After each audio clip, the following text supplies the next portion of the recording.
So what's going on, everybody, and welcome to another episode of Get Your Shit Together. Deuce. I am, of course, your host, Mr. J, and accompanying me on this wonderful journey into the introspective is my beautiful, my wonderful, my gorgeous, my badass, my bottom bitch. What? Miss AMarie. I can't believe you just let it, you ended it with that. I ended it with that, yeah. You're an I ass. don't know, I'm in a mood. It's one of those nights, man. It's one of those nights. Late night getting this done. So, Because we suck. We suck so bad. It's the exact opposite of that. We had a lot going on. We just got back from Hawaii a couple of days ago, and we're all turned around with time. I don't even know what time it feels like to me right now. I'm not even sure. It feels like 6 o'clock. It feels like it's just a whole other thing going on. I don't know. I'm like zoned the fuck out. Yeah, so am I. I'm so zoned the fuck out right now. But whatever, man. We're gonna pick it up. We're gonna get the energy going, get the fucking blood flowing. You know. Ha ha. Alright, we're done. So, today's episode, if you guys listen to our Sunday update, which I'm a little disappointed in the viewership, getting a lot of likes, but not a lot of views. Annoying. What's going on with that, guys? I mean, we're pretty fantastic. Fantastical. Pretty fucking fantastical. I don't know what the fuck's going on there. What's going on?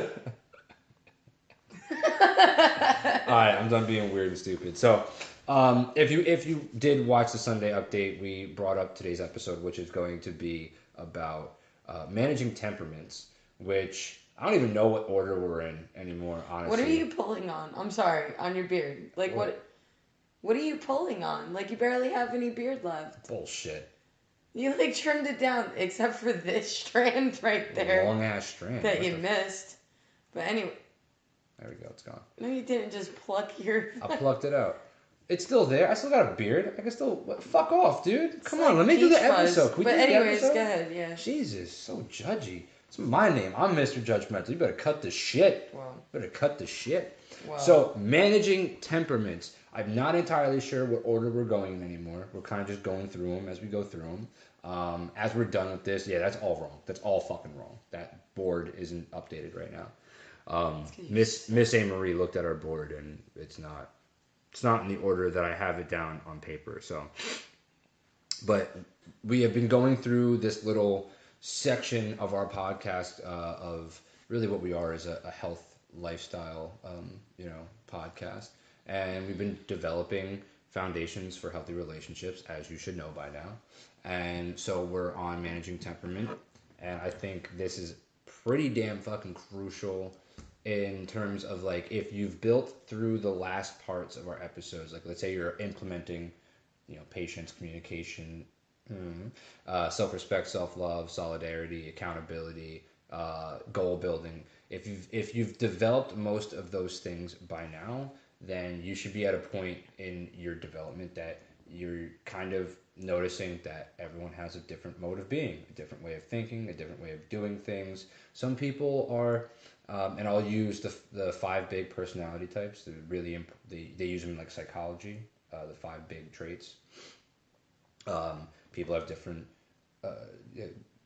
levels of introversion versus extroversion. They have different levels of neuroticism, different levels of conscientiousness, different levels of the other 2 that I can never fucking remember because I'm horrible at remembering the 5 big traits. What are they? You know them. Do I? You should. I talk about them enough. You should remember the stuff I talk about, right? I don't know if right now is the time to ask. Introversion, extroversion. And it's not important. God damn it. Yeah, you get stuck. I get stuck in trying to be If you want to know it, look it up. This the 5 big personality traits, and they're used to kind of understand people's temperament. And yeah, you have a phone, you can do it. So this episode, we're going to be talking about how those play into your relationships and understanding those types of traits in other people and other people's temperament can definitely help you along in developing a healthy one. You're gonna run into some quirks and idiosyncrasies that other people have that are like to you really fucking weird, and you kind of have to understand those personality traits and how they all kind of lay on top of each other and how they all work to create a person's personality, and in order for you to navigate that in a healthy way, and to also maybe take from it. Maybe you can learn something from those traits. Sensitivity, no, those aren't. It's the five big personality traits. No, I'm looking, motherfucker. So anyway, so what I learned over the course of many years of doing these kinds of things, and because I was very big into psychology, and it's a big help in how I've been breaking down all of these things for me to kind of disseminate the information to you guys. Is I utilize these. Openness, motherfucker. Openness and agreeableness. Sorry, just found it. Miss AMarie found it for me. The other two that I always forget. Openness, and it has to do with like openness to information, and then agreeableness versus obviously disagreeableness, and your ability to kind of say no. And we actually went over that with self-respect and self-love. And agreeableness is a big part of your own self-respect. People that have difficulty saying no oftentimes don't respect their own time or their own selves, their own things that are going on in their lives that should be more important, should be prioritized accordingly. So the five are openness, conscientiousness, extroversion, agreeableness, and neuroticism, and all of those things have their counterpoint, their other side. Black and white, all that kind of stuff. So I was super agreeable before we got together. Yeah, and then you started hanging out with me. Yeah. I'm not so agreeable anymore. Such a horrible influence. Yeah. No, forget that nonsense. How many times I was just like saying yes to every goddamn thing, trying to appease other people. Well, I don't want this person to be upset because I didn't take the time. Well, I'm not taking care of my mental health right now, so. But I mean, that's the negative side of agreeableness, and I'm not here saying that you should be 100% disagreeable, because that's not good either. My whole point is there has to be a balance. Exactly. So within yourself, managing temperament is important, and then also managing. The reason why I crafted the category as managing temperament is because it's not just about managing your own; it's also about managing others. So the first thing you have to do is manage your own temperament. That's what I've found. And in managing that, you should be self-aware and accountable and observant of yourself, your own behavior, and how those five categories, like how they affect you. So like, where do you fall on those scales? Like, are you really agreeable? And you have to be honest with yourself about how agreeable you are. Are you very conscientious? Which is like, how orderly are you? Are you paying attention to the things that are around you? Are you taking care of things like, are you cleaning up after yourself? Are you cleaning your apartment? Are you, taking care of your career? Are you taking care of your significant other? And things of that nature. Are you extroverted? Like, do you gain energy from other people, being around other people? And I think that if you look at all of those things, neuroticism is also there. I don't fucking want to describe every single thing here. It's not the point. The point is that you need to look at those things and then look at yourself and see where you fall on those. And if you're any extreme of one or the other, then you should probably try and work toward the other side and kind of come to a middle ground with those things. Well, isn't there a difference between we were talking about female and male temperament? Some of those are in the extremes for certain genders.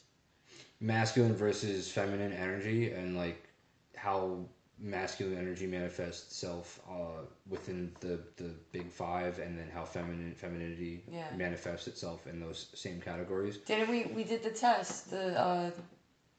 Didn't that have to do with that as well? Oh yeah, the Myers-Briggs test. Yeah, and DISC. Me and you were actually polar opposites in like certain ones.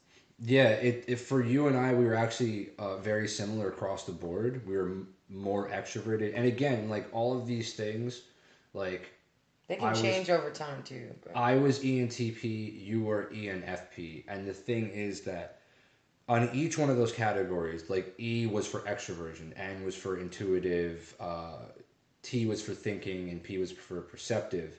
On all of those things, there's a counterpoint, much like the top, the big five personality traits, and they all have gauges. Like, so yeah, we were both E, like we were both extroverted, we both leaned toward extroversion, but it didn't mean that we were both the same level of extroversion. No. You know what I mean? And so we had a lot of similarities across the board with all of them except for thinking versus feeling. You were extreme when it came to feeling, and I was extreme when it came to thinking.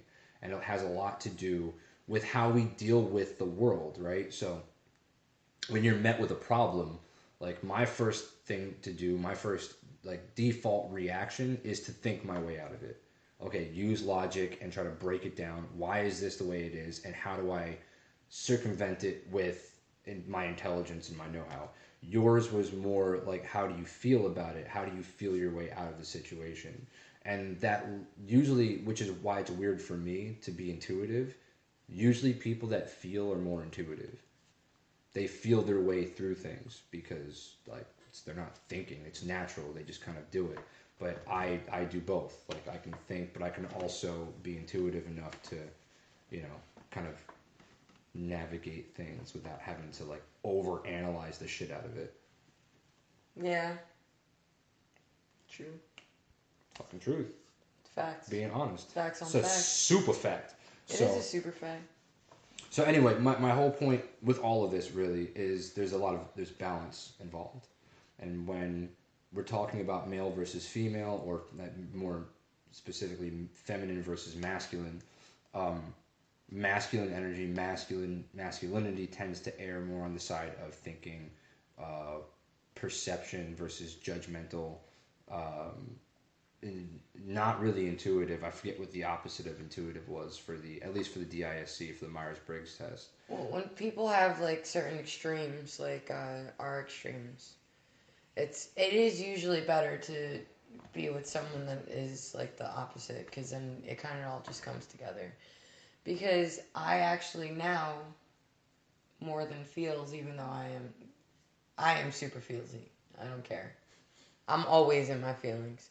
So, with that being said, I do think a lot more about things before, reacting a certain way based off how I feel, because I know that logically, the way I would react because of a feeling isn't always the best way to go about things.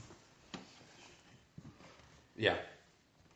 And being around you a lot, it's natural. It's not like, sometimes you do kind of force me to, but there's a lot of times where I catch myself, like, I catching some feels, man, like, about how I feel about the situation, rather than just like, all right, I need to fucking figure out how to fix it, And even just recently, like this situation I'm in right now, the move I'm about to make would not have even been a thing any other time. Like I would have just done it, and it wouldn't. But for some reason, I'm feeling the type of way about it, and it's pissing me off because I'm like, it's complicating the decision, and I don't like that. But I don't know what the utility is there. Sorry, Mr. J. I know there's been utility before. Like there's been times where like maybe some compassion was necessary to, like that combined with logic, and still being compassionate enough and having feelings enough to empathize with somebody is a good thing. I think that's where mainly feelings are a really useful like tool, is to like the feeling aspect of it helps you empathize, or at the very least sympathize with somebody who's going through the thing. And if you can feel how they feel, then, and you add in like logic on top of that, then it gives you more perspective on how to deal with that situation. And then you got with Miss AMarie. Yeah, well, that's your fault, the whole feeling thing. But it does help. It does help in being like, I'm naturally empathetic, but I don't always give a shit about it. Like I understand where someone's coming from, but I don't sympathize. The way you've been like about this particular situation.